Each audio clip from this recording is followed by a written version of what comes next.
بسم اللہ الرحمن الرحیم، السلام علیکم ورحمۃ اللہ وبرکاتہ۔ جی ناظرین کرام، امید ہے کہ آپ خیر و عافیت سے ہوں گے۔ اللہ تبارک و تعالیٰ اپنے زمان میں رکھے اور خیر و عافیت نصیب فرمائے۔ ماشاءاللہ ماہ شعبان المعظم میں خوب نیک اعمال آپ حضرات کر رہے ہوں گے۔ اللہ تبارک و تعالیٰ استقامت نصیب فرمائے۔ ناظرین کرام، ماہ شعبان المعظم کے اندر ایک رات، وہ عظیم رات جسے نصف شعبان یہ سبحان اللہ شب برات کہا جاتا ہے، لیلۃ البراءت کہا جاتا ہے، لیلۃ النجات کہا جاتا ہے کہ سبحان اللہ اللہ تبارک و تعالی اس رات کثیر تعداد میں لوگوں کو جہنم سے آزادی کا پروانہ نصیب فرماتے ہیں۔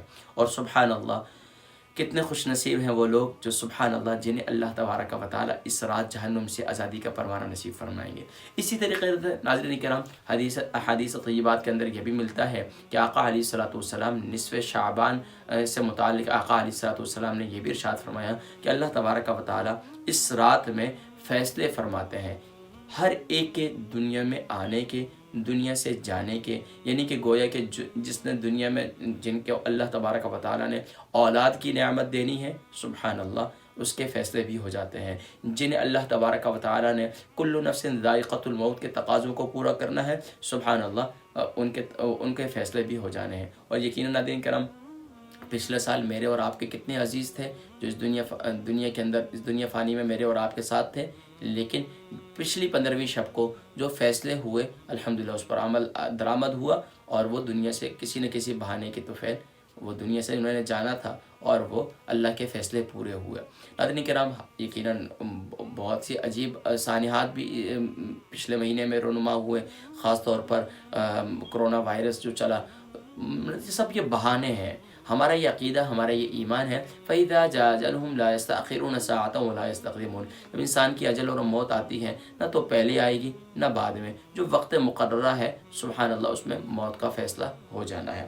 تو ناظرین کرام، سبحان اللہ اس رات میں اللہ تبارک و تعالی زندگی اور موت کے فیصلے فرماتے ہیں، رزق کے فیصلے فرماتے ہیں۔ اس رات میں اللہ تبارک و تعالی مختلف فیصلے فرماتے ہیں، سبحان اللہ۔ تو اس لیے ناظرین کرام، وہ لوگ جن کی شادی نہیں ہوئی ان کے فیصلے بھی اسی رات ہو جاتے ہیں، سبحان اللہ۔ اور بھی اسی طریقے سے بے شمار احادیث طیبات کے اندر سبحان اللہ اس کی فضیلت اور اہمیت کا ذکر ہے۔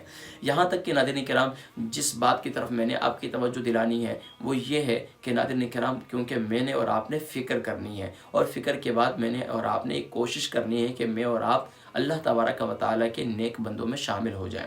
تو ناظرین کرام، سبحان اللہ اس رات سے متعلق ذکر کیا ہے کہ اس رات میں بھی کچھ لوگ ایسے ہیں جن کی اللہ تبارک و تعالیٰ بخشش و مغفرت نہیں فرماتے، یعنی کہ وہ حدیث مبارکہ میں ہے کہ وہ 7 لوگ ہیں، بعض میں 5 کے عدد بھی ہے، بعض میں 3 کا عدد بھی ہے۔ تو اس لیے ناظرین کرام، پیارے کریم آقا علیہ الصلوۃ والسلام نے ارشاد فرمایا کہ سبحان اللہ یہ وہ رات ہے کہ جس میں اللہ تبارک و تعالیٰ سبحان اللہ ایمان والے کی دعاؤں کو قبول فرماتے ہیں، اور سبحان اللہ اس میں اللہ تبارک و تعالیٰ جہنم سے آزادی کا پروانہ نصیب فرماتے ہیں۔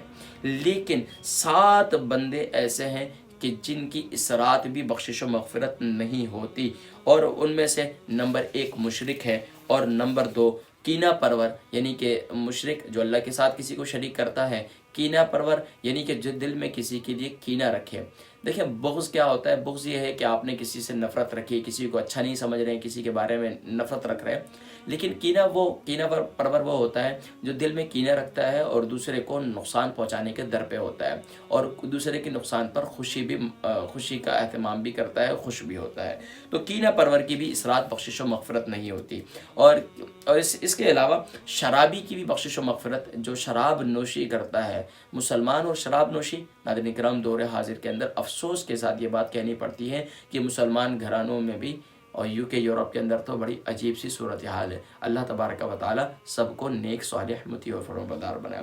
ناظرین کرام اسی طریقے سے قطع تعلقی کرنے والا وہ شخص جو اپنے کسی سے بھی، مطلب حدیث مبارکہ میں اگر کسی سے ناراضگی کرنی ہے تو 3 دن سے زیادہ ناراضگی نہیں کرنی چاہیے۔ تو قطع تعلقی کرنے والے سے بھی اللہ تبارک و تعالیٰ اس کی بھی اس رات بخشش و مغفرت نہیں ہوتی۔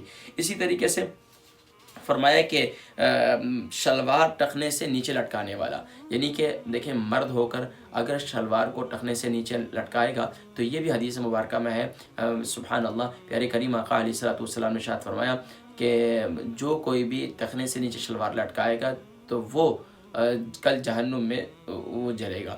اللہ اکبر۔ تو یہ اس بات کا بھی اہتمام کرنا چاہیے، مردوں کو اپنے شلواروں کو ٹخنے سے بلند کرنا چاہیے۔ یہاں تک کہ اس بات کا بھی ذکر ہے کہ سبحان اللہ، وہ شخص جو اللہ تبارک و تعالیٰ کی بخشش و مغفرت جسے نصیب نہیں ہوگی، بد نصیبوں میں سے ان میں سے والدین کا نافرمان ہے۔ چھٹا جو ہے وہ والدین کا نافرمان ہے۔ والدین کا نافرمان اللہ تبارک و تعالیٰ اس رات بھی اس کی بخشش و مغفرت نہیں کرتے، کیونکہ بہت سے لوگ آج ہمارا کون سا گھر ایسا ہے کہ جس میں مسلمان گھرانوں میں جو والدین کے نافرمان نہیں ہے۔ کوئی بیوی کی وجہ سے والدین کی نافرمانی کر لیتا ہے، کوئی والدین ظاہری بات ہے بڑھاپے کی عمر کو پہنچ جاتے ہیں تو ان کے اندر بچپن آ جاتا ہے، بات کو بار بار ریپیٹ کرتے ہیں، اولاد نافرمانی میں اتر جاتی ہے۔ یہاں تک کہ اس بات کو ذہن میں رکھیں، والدین کا نافرمان بھی اللہ کریم اس رات اس کی بخشش و مغفرت نہیں فرماتے۔ یہاں تک کہ قاتل کوئی کسی کو ظلماً قتل کر دے تو اس رات اس کی بھی بخشش و مغفرت نہیں ہوتی۔ یہاں تک کہ ناظرین کرام یہ سات ہوئے۔ نمبر 1 دوبارہ ریپیٹ کر دیتا ہوں، مشرک۔ نمبر 2 کینہ پرور۔ نمبر 3 شرابی۔ نمبر 4 قطع تعلقی کرنے والا۔ نمبر 5 شلوار ٹخنے سے نیچے لٹکانے والا۔ نمبر 6 والدین کا نافرمان، اور نمبر 7 قاتل۔ ناظرین کرام حدیث مبارکہ کی یہ بک میرے پاس موجود ہے، اور میں حدیث مبارکہ کو سامنے رکھتے ہوئے سبحان اللہ آپ حضرات کو یہ بات بتلا رہا ہوں کہ آپ اس بات کو نوٹ کر لیجئے، کہیں میں اور آپ تو ان میں سے نہیں ہیں۔ اللہ تبارک و تعالی ہم سب کی کمزوریوں کو معاف فرمائے، اور ہم سب یہ دنیا کی جو رنگینیاں ہیں، یہ دنیا کی جو عزتیں ہیں ناظرین کرام، یہ سب جھوٹی ہیں، یہ سب جھوٹی ہیں۔ آئیے اگر میں اور آپ ان ساتوں میں سے کسی ایک میں اللہ نہ کرے ہم شامل ہوں، تو اگر ہیں تو ہمارے اندر وہ کمزوری، وہ عیب پایا جاتا ہے، تو ہمیں اس کو دور کرنے کی ضرورت ہے، کیونکہ اس رات کثیر تعداد میں اللہ تبارک و تعالیٰ کے پیارے حبیب صلی اللہ علیہ وسلم نے مثال دے کر ارشاد فرمایا، بنو کلب کی جو بکریاں ہیں ان کے بڑے بہت زیادہ ہوا کرتے تھے، بکریاں بھی بہت زیادہ ہوا کرتی تھی، اور صحت مند ہونے کی وجہ سے ان کے جسم پر بال بھی بہت زیادہ ہوا کرتے تھے۔ تو آقا علیہ الصلوۃ والسلام نے ارشاد فرمایا کہ اللہ کریم ان کی بکریوں کے بالوں کے برابر کثیر تعداد میں لوگوں کو جہنم سے آزادی کا پروانہ نصیب فرماتے ہیں۔ لیکن یہ 7 بد نصیب ایسے ہیں کہ جن کی اس رات بھی بخشش و مغفرت نہیں ہوتی۔ اللہ تبارک و تعالی ہم سب کو اس رات میں خوب سے خوب تر عبادت کرنے کی توفیق نصیب فرمائے۔ جہاں حقوق اللہ کی ادائیگی کریں وہیں پر حقوق العباد کی بھی ادائیگی کرنے کی توفیق نصیب فرمائے۔ حضرات کرام انشاءاللہ العزیز شب برات کے اعمال اور وظائف انشاءاللہ العزیز میں اگلی ویڈیو میں ذکر کروں گا کہ شب برات میں کن اعمال کا اہتمام کیا جائے اور کون سے کام کیے جائیں، انشاءاللہ اگلی ویڈیو میں ذکر کروں گا۔ اجازت دیجیے گا اپنے میزبان محمد فرحان صدیقی کو اور برمنگھم UK سے۔ السلام علیکم ورحمۃ اللہ وبرکاتہ۔